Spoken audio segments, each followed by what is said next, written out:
IDOWorkHereLady for having my husband bring me back to shore and leaving after we planned a whole day out. It was supposed to be the perfect day, one of those rare days when everything aligns just right and life seems to slow down to let you savor the moment. It was our anniversary, and I had planned a special day for my husband, Tom, and me.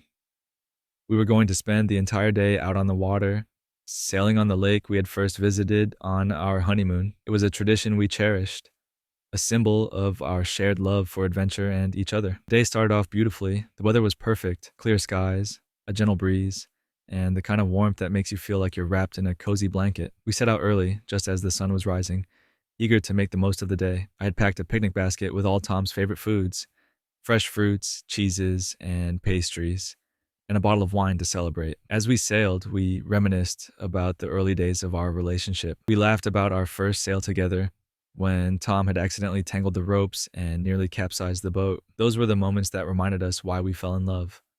The spontaneous, imperfect, yet entirely perfect moments that made our life together so special. But as the day wore on, something shifted. Tom had been quiet, withdrawn, and his responses to my attempts at conversation were short and distracted. I tried to brush it off, thinking he was just tired or preoccupied. I didn't want to ruin the day by confronting him about it, especially not on our anniversary. Around midday, we reached a secluded spot on the lake. I suggested we'd anchor the boat and enjoy our picnic. Tom agreed, though his enthusiasm was half-hearted. We spread out the blanket and began to eat, but the atmosphere was heavy. I noticed Tom was not his usual self, and his eyes seemed distant. The joyful energy I had hoped to share with him felt like it was slipping away. After lunch, Tom suggested we go for a swim. The water was inviting, and I was eager to cool off. As we swam together, I noticed that Tom's mood didn't improve. His swimming was erratic, and he seemed impatient. I tried to lighten the mood with playful splashes and jokes, but he wasn't responsive. It felt like there was an invisible wall between us. When it was time to return to the boat,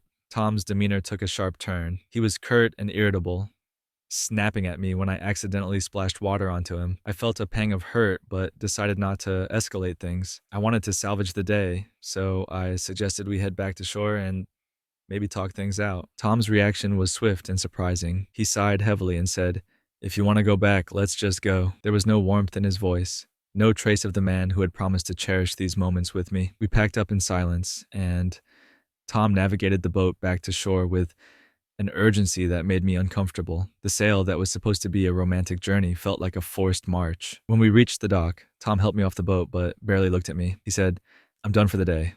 You can go if you want, but I'm going home." I was stunned. This was not how I had envisioned our anniversary. I had poured my heart into planning this day, and now it felt like it had all come crashing down. I looked at Tom, feeling a mix of disappointment and sadness, and decided to leave. I drove home alone, tears streaming down my face, trying to make sense of what had just happened. Later that evening, I tried to reach out to Tom to talk things through, but he was unresponsive. The silence was deafening, and I felt completely alone. The day that was supposed to celebrate our love had ended in a way I couldn't have imagined. In the days that followed, I struggled with feelings of betrayal and confusion. I couldn't understand why Tom had reacted the way he did. Was I wrong to want a special day and to express my disappointment when things didn't go as planned? Was I in the wrong for asking him to bring me back to shore when he seemed so distant? As I reflect on that day, I wonder if I was being unreasonable. Should I have pushed through and tried to make the best of the situation? Or did I have every right to expect that a special day would be treated with the respect and care it deserved?